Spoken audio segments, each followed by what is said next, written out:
Normalement ça devrait être bon. Chez moi ça plante plus. Ouais, a priori on est bon. Donc et oui. OBS a planté. Voilà, évidemment. Bon c'est pas grave, ça s'est vite réglé. Je parlais du poissouze. C'est pas tilapia, c'est le... Merde, il est où? C'est le poisson archer, voilà. Je parlais du poisson archer. Le poisson archer, oui. Donc, ah oui, merde, mais du coup, je sais pas pour le décalage. Oh putain, je vérifie le décalage.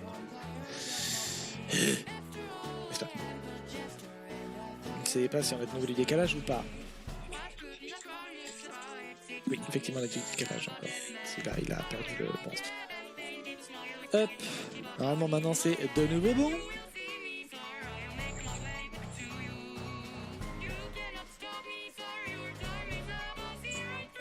Oui. Super. Bon, alors maintenant, on fait celui-là puis on va s'arrêter, je pense. Le poisson archer. Donc le poisson archer, bah ouais, très spécial. Et donc c'est la preuve que les poissons sont tous sauf cons parce que ils visent de façon très maligne. C'est-à-dire qu'un poisson, c'est un insecte, parce qu'il tire dans un rayon de 2 mètres au-dessus de la surface pour shooter des poissons, oui bien sûr, pour shooter des insectes qui volent au-dessus de l'eau, en mouvement, en vol, et il les atteint quand même. Il est extrêmement précis dans sa façon de viser. Il y a plein de trucs à aller voir. Je vous invite à aller voir ma VOD sur ma chaîne YouTube, SpectreDiff. Le lien est sur ma chaîne Twitch. Comme ça, vous pourrez voir l'épisode où je découvre ce truc.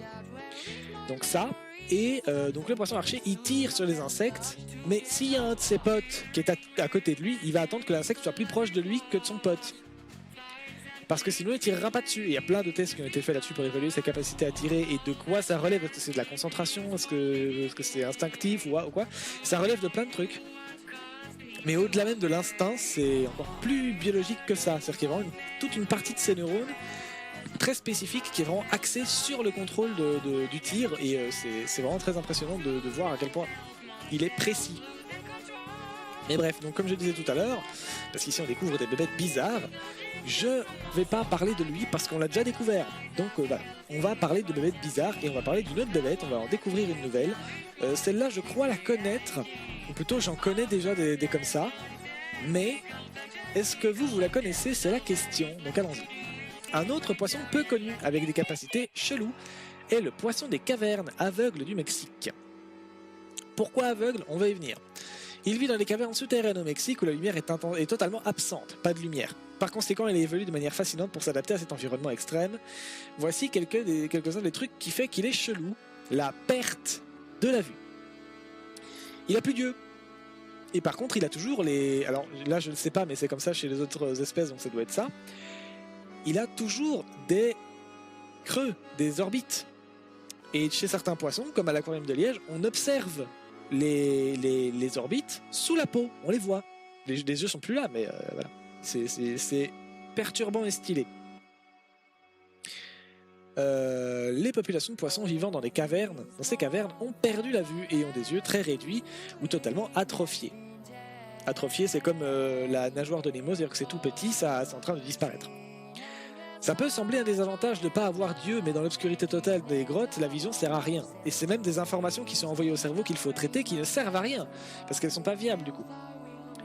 Hyper-développement d'autres sens. En compensation, le poisson des cavernes a développé un sens du toucher très aiguisé, grâce à ses lignes latérales, organes sensoriels... Ah oui, alors le poisson... Donc imaginez une goutte d'eau, hein, globalement c'est pour ça qu'ils ont cette forme là d'ailleurs, c'est plus hydrodynamique, ça leur permet de se déplacer plus facilement dans l'eau, d'avoir la forme qu'ils ont. Donc un ovale, il y a une ligne, prenez les dorades par exemple, il y a toute une ligne qui fait depuis la moitié de l'opercule branchial, donc la moitié du visage quoi, jusqu'à la queue. Et donc ça c'est un organe, et vous pouvez le trouver chez plus ou moins tous les poissons, mais chez la dorade c'est très facile à voir. Donc c'est un organe qui détecte les mouvements et les vibrations de l'eau. Voilà, c'est une zone très très sensible en gros quoi. Plus que le reste. Ça lui permet de naviguer et de trouver de la bouffe dans l'obscurité. Le métabolisme adapté, étant donné le manque de ressources alimentaires dans les grottes, ce poisson a un métabolisme particulièrement lent. Donc comme je l'ai dit tout à l'heure avec les ours, c'est pareil, son corps consomme très peu de ressources. Ça lui permet de survivre avec très peu de nourriture. Et pas que. Avec ce même système, il y a un poisson qui s'appelle le poisson crocodile de l'Antarctique. Je ne saurais plus vous dire. Comment il s'appelle celui-là? Ah merde! Ah non, c'est bon. Ah oui, mais du coup, tout OBS a planté. Bon, attendez, je reviens.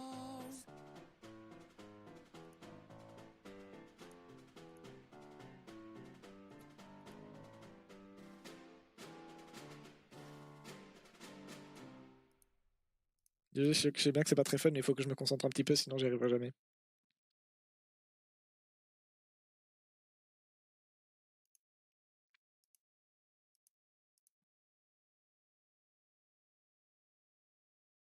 Bah, dis donc. Ah voilà.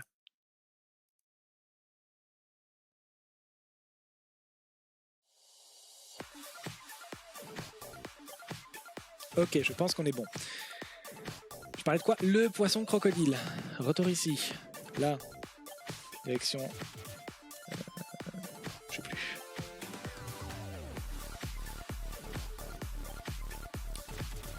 Direction ici. Poisson.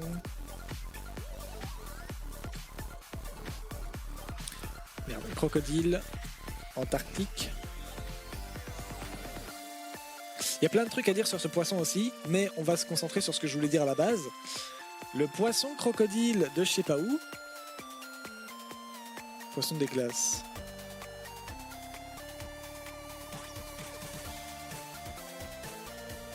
J'hésite à aller dans les photos parce que moi j'ai très très peur des requins, donc bon. Le Garpic alligator, c'est possible.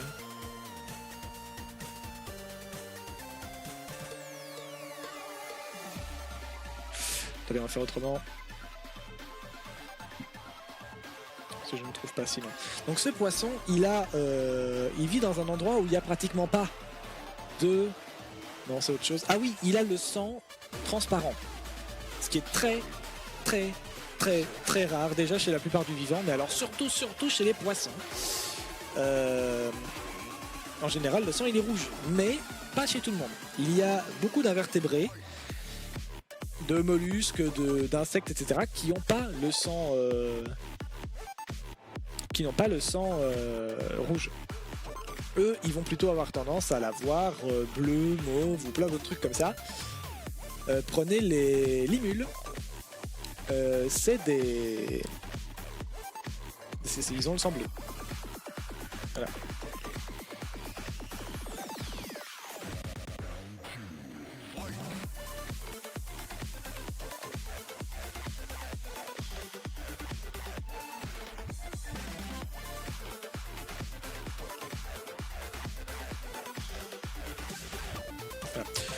Le...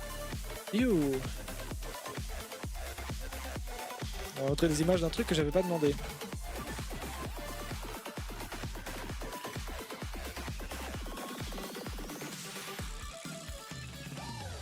C'est ça le nom de la chaîne, enfin.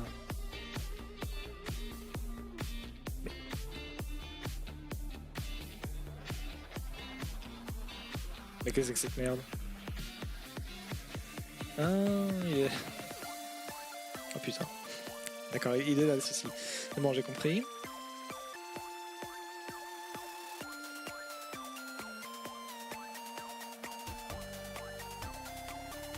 Voilà, le Crocodile Icefish. Ah si, c'est celui-là, le canic...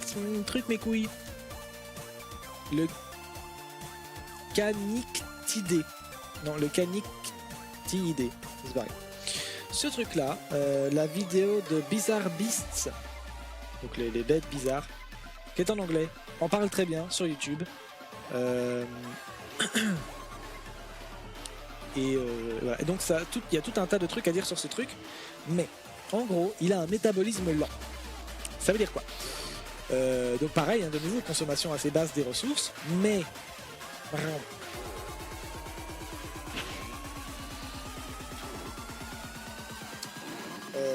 il a... Bon. Tu vas me manger mon micro tant que tu y es. Oh.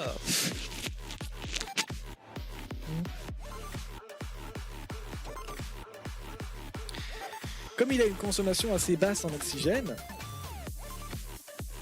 et on dit oxygène dans l'eau, et que son métabolisme est très lent, ça lui permet de ne pas avoir besoin de ce qu'on appelle l'oxygène, donc le dioxygène, le truc qu'on a dans le sang, qu'on injecte dans les tissus musculaires surtout, mais pas que.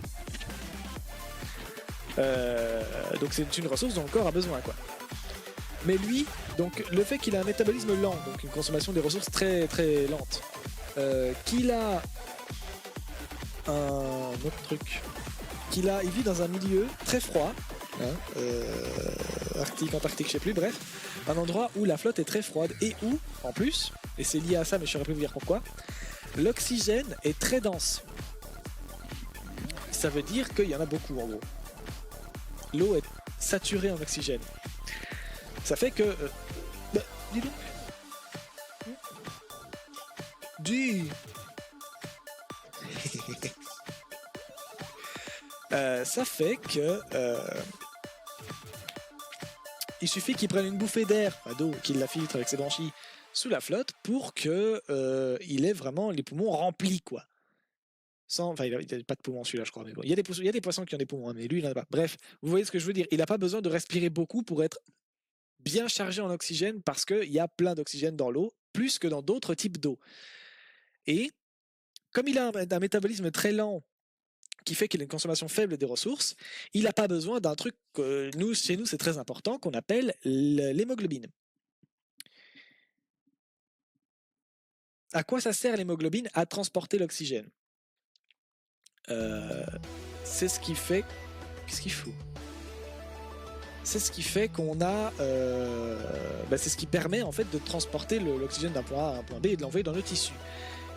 Et l'hémoglobine, c'est ce qui donne la couleur rouge à notre sang. C'est ce qui fait que nous, on a le sang rouge. Lui, il a le sang transparent parce qu'il n'a pas cette... je crois que c'est une protéine. Il n'a pas l'hémoglobine, lui. Il l'a pas, donc il a pas le sang rouge. Il n'a pas besoin. Il suffit qu'il ouvre un peu la bouche pour qu'il avale une énorme bouffée d'oxygène. Et en plus, il a un métabolisme très lent.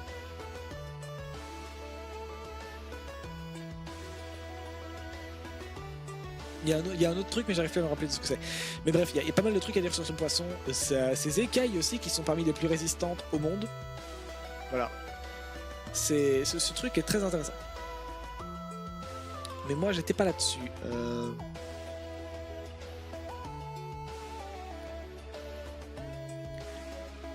Voilà. Pourquoi je parlais de lui?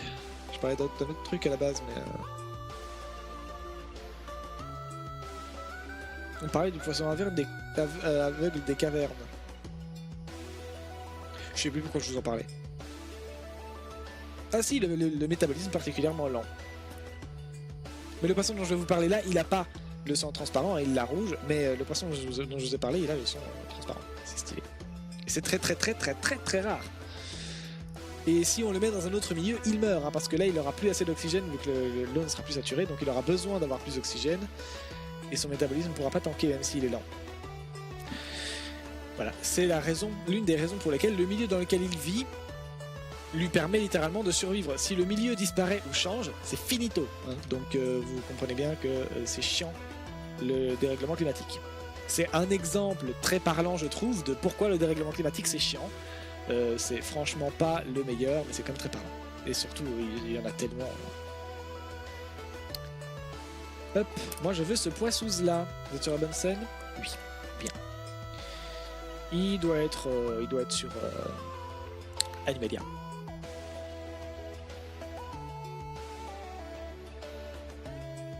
Enfin, j'aurais cru, mais on dirait que non. Faire harceler par les mouches, au secours. Animalia. Le tétra aveugle. Astyanax mexicanus, c'est lui. Ah si, voilà, ils l'ont. Le tétra aveugle. Je crois bien que c'est celui-là. Hein. Ouais, c'est celui-là qu'on avait, je crois, à l'aquarium de Liège, en Belgique. À Liège, quoi. Voilà. Il a pas d'yeux. Voilà. Donc, on voit qu'il y a eu un truc, mais qu'il n'y en a pas là.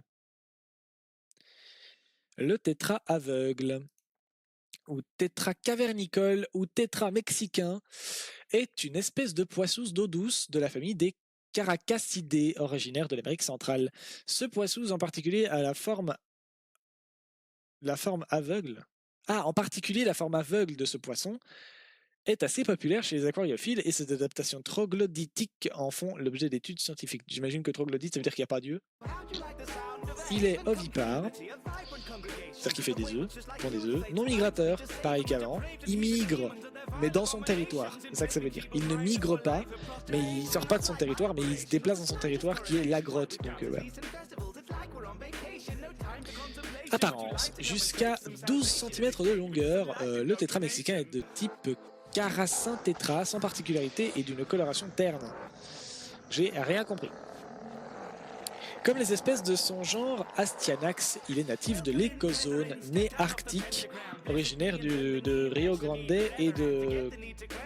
je sais pas comment prononcer ce mot, et Pecos, voilà, au Texas, ainsi que le centre et l'est du Mexique, mais la forme aveugle est originaire des grottes et des eaux souterraines de Cueva Chica, dans la province de San Luis Potosí au Mexique. Comment ça vit? Le tétra mexicain est une espèce grégaire qui passe le plus clair de son temps à la mi-niveau de l'eau, au-dessus des fonds rocheux et sablonneux des rivières et des ruisseaux de son milieu d'origine. Il vit en groupe dans les cavernes, dans l'eau. Les populations cavernicoles ont un comportement très différent des populations de surface. Par exemple, une mutation dans une enzyme rend les poissons cavernicoles beaucoup moins agressifs que les poissons de surface. Les poissons cavernicoles ne nagent pas en banc, contrairement aux poissons de surface. Venant d'un climat subtropical, la version à la surface préfère l'eau à un certain degré de pH. Le pH, c'est l'acidité de l'eau. Mais je ne sais pas vous expliquer concrètement ce que ça veut dire. Et d'une dureté, ça j'ai jamais compris ce que ça voulait dire. Et d'une température de 20 à 25 degrés. En hiver, il migre vers des eaux plus chaudes. La forme aveugle, elle, vit dans les eaux plutôt fraîches et calmes, de 18 à 23 degrés, dans un milieu dépourvu de lumière et donc de végétation. Du coup, ça mange quoi dans le noir et sans plantes? Le régime alimentaire du poisson se compose de crustacés, d'insectes, d'annélides. Des annélides. Je sais plus ce que c'est. J'ai envie de dire des vers, mais non, c'est pas ça. Les annélides. Les annélides, ce sont des protostomiens. Oui, d'accord, ça m'aide pas beaucoup. Ah si, des organismes vermiformes protostomiens. Si, en gros, c'est des vers. Des vers à anneaux, voilà, c'est ça. C'est ça, ce sont c'est des vers. Et, des vers, des crustacés, des insectes. Ah, ça c'est dégueulasse. Elle se nourrit également de fientes de chauves-souris.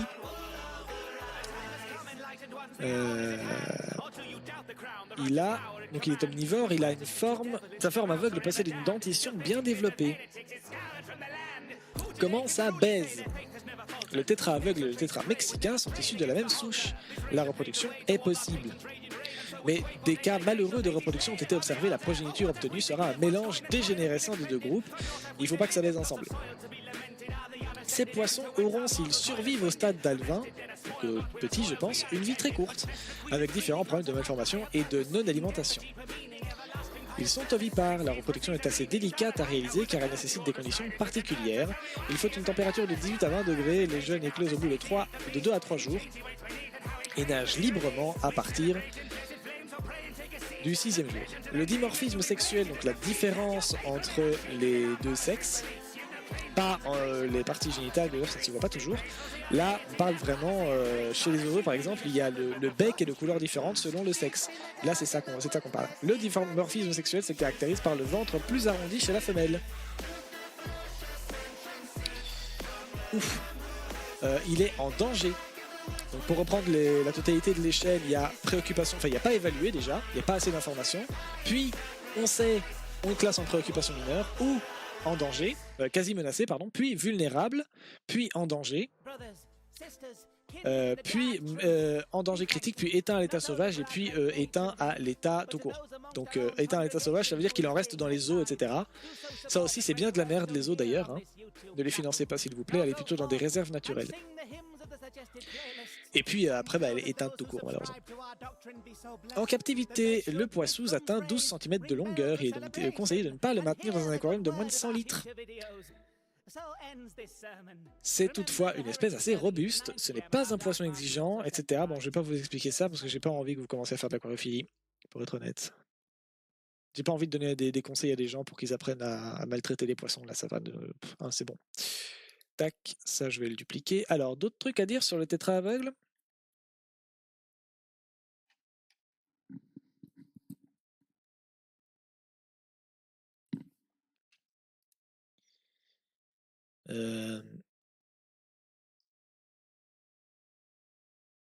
Pas vraiment. Je vais l'appeler tétra aveugle, hein, du coup ce sera moins chiant.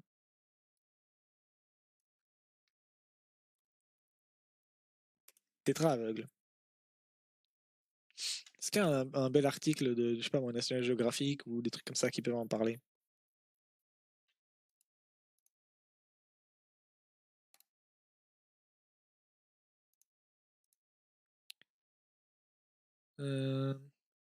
Fichipédia, ouais, c'est pas le top non plus. Aquaportail, ouais.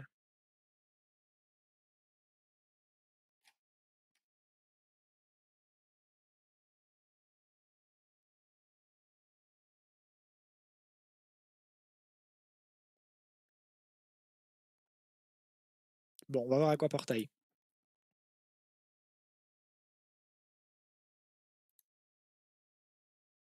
Ah. C'est un poisson cavernicole pour les... Mais dégage. Bon, c'est quoi, j'ai changé de titre, il m'énerve déjà. Il m'énerve déjà, c'est bon. On va aller voir ailleurs.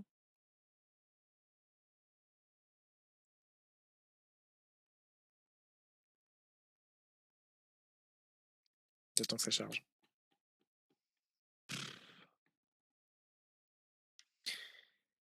Ok, le truc est également connu sous le nom de tétra aveugle, une espèce de poisson endémique du Mexique. On ne le trouve que là-bas, qui évolue dans les rivières souterraines et les grottes, issues de l'espèce Astyanax mexicanus, donc le poisson mexicain.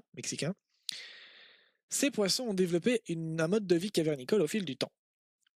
Avec le temps, ils ont perdu leur pigmentation et l'usage de leurs yeux, ce qui n'empêche pas les juvéniles de chasser divers invertébrés. Les adultes sont principalement détritivores. Et qui est-il? Astyanax est un genre de poisson de l'ordre des carassiformes. Attendez, j'ai plus de musique. Pourquoi j'ai plus de musique?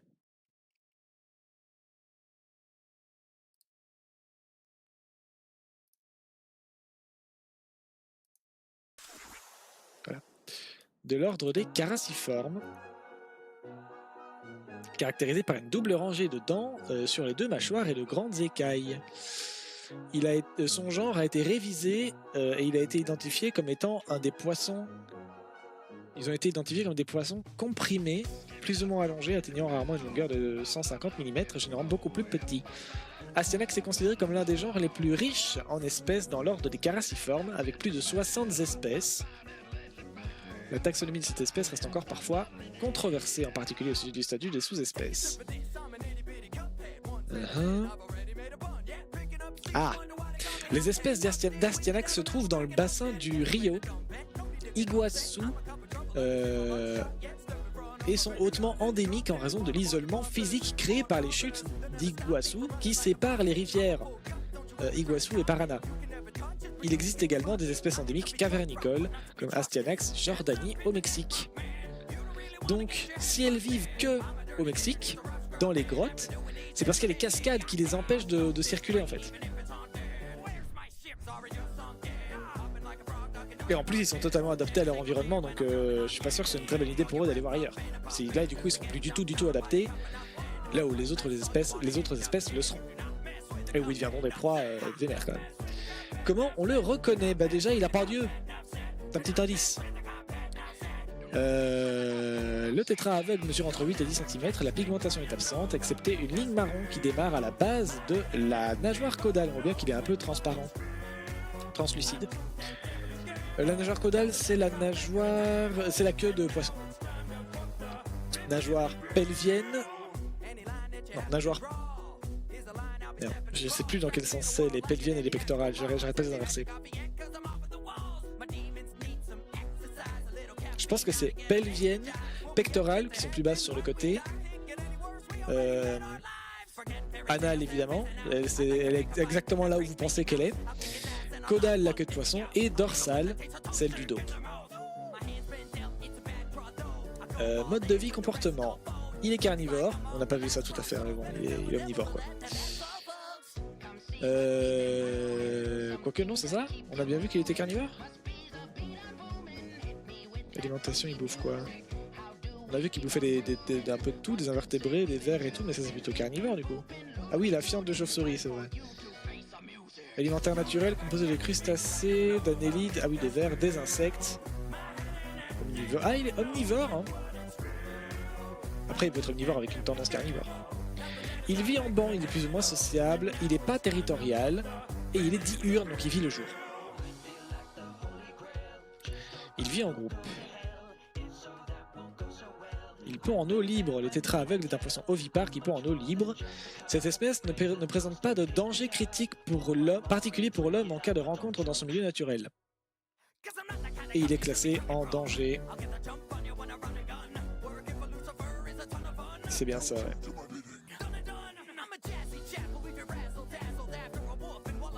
Il est endémique du Mexique, vit dans les rivières souterraines et les grottes du Sierra Madre orientale dans le nord-est du pays. Plus de 200 grottes ont été identifiées dans la Sierra de El Abra, où vit cette espèce. Astyanax Jordanie a été observé dans 31 grottes différentes, avec la Cueva Chica comme la localité type, ainsi que dans une trentaine d'autres grottes réparties dans les 3 régions montagneuses différentes. Parmi ces grottes, on retrouve notamment la Cueva de los Sabinos, la Sótano del Soyate et la Cueva del Fraile, je sais pas. Les endroits qui sont là-bas, quoi. Bon, dis donc. Voilà. Quel est son habitat? Donc on l'a déjà vu, modéré, lent, donc peu de courant, plutôt chaud. Cette espèce fréquente des lacs et des ruisseaux souterrains. Maintenance en aquarium. Fichipédia, machin, non merci, ça m'intéresse pas. Non, ça va, c'est bon.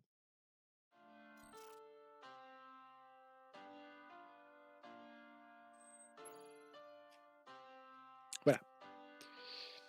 Voilà, voilà. Hop. C'est bon. Donc voilà, du coup, petit récapitulatif. Voilà. Qu'est-ce qu'on a vu aujourd'hui? 2 secondes. On a vu une espèce de reptile qui a une queue comme, qui a une queue qui ressemble à sa tête. Voilà, il a une queue qui ressemble à sa tête et qui perturbe les prédateurs. Et il a une espèce cousine proche de lui qui n'a pas la queue comme qui ressemble à sa tête, mais qui a la place, a une queue normale et la langue bleue. Du coup, quand il y a un prédateur qui vient, lui, il ne montre pas sa queue, merci à lui, il sort sa langue. Voilà. Donc ça, c'est les 2 espèces cousines.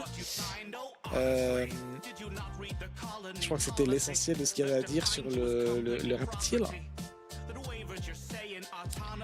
Et l'autre, il est...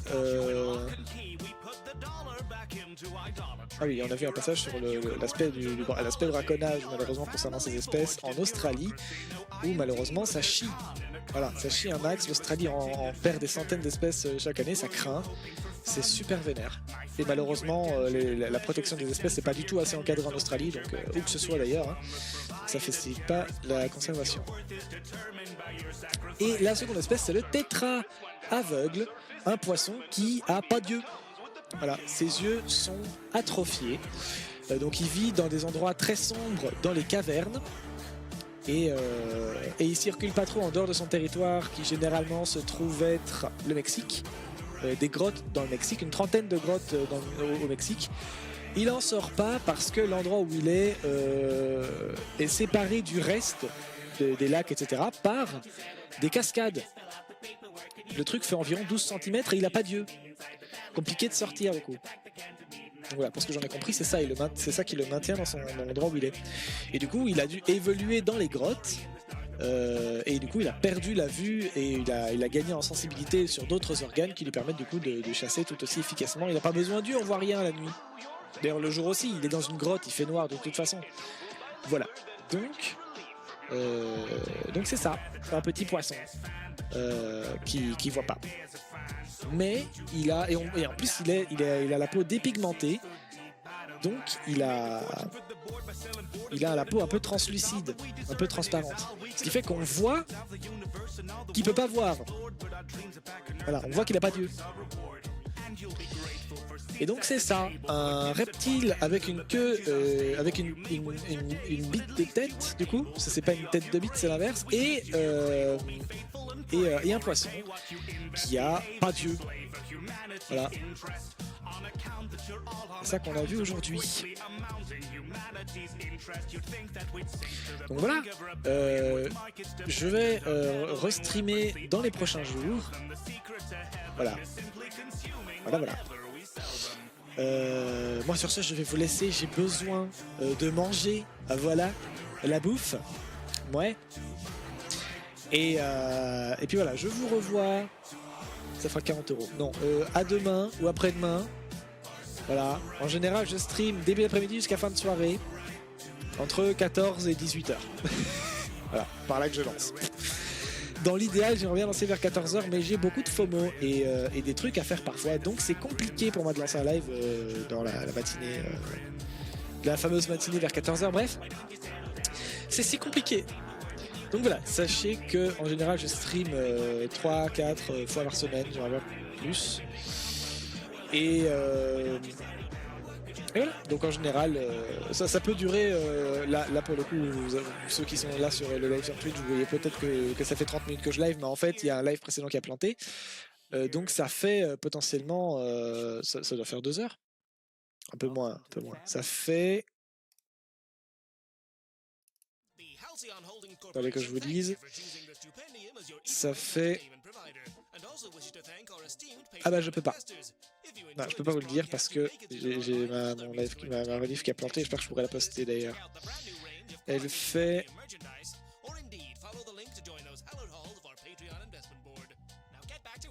Tu veux pas me le dire, c'est une blague?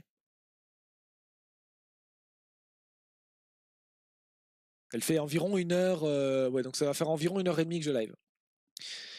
Voilà. 1h30, 1h40. Bref. Donc voilà. Il arrive que je stream plus longtemps. Parfois, je fais la dernière. C'est déjà arrivé que je fasse des lives de presque 4 heures. Hein. Donc ça dépend. Voilà. Et puis, donc ici, on parle de babettes chelous. On en découvre plein.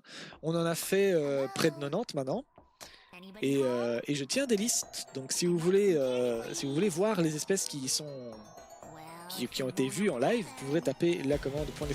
Pokédex en minuscule et sans accent, et vous aurez la liste, le lien vers la liste de toutes les espèces avec les noms communs quand il y en a et scientifiques toujours, pour retrouver l'espèce dont je parle. Voilà. Et puis sinon vous avez la chaîne de VOD.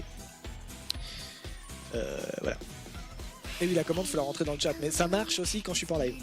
Donc voilà, sachez. À tout moment, c'est accessible. Et puis voilà, moi sur ce, je vais vous laisser. Bonne soirée. Ciao.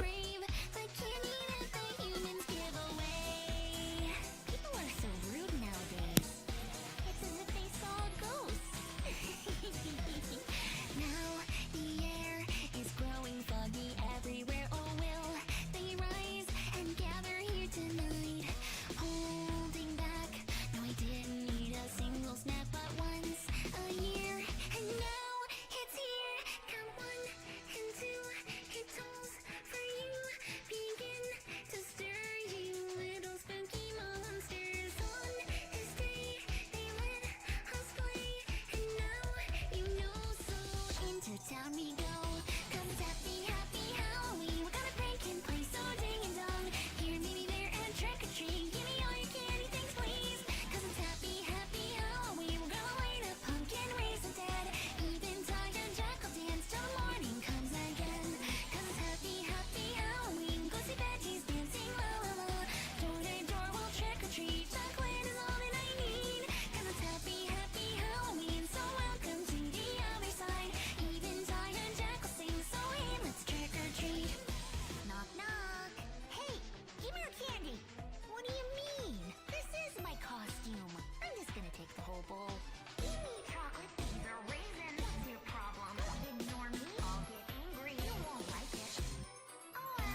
A trick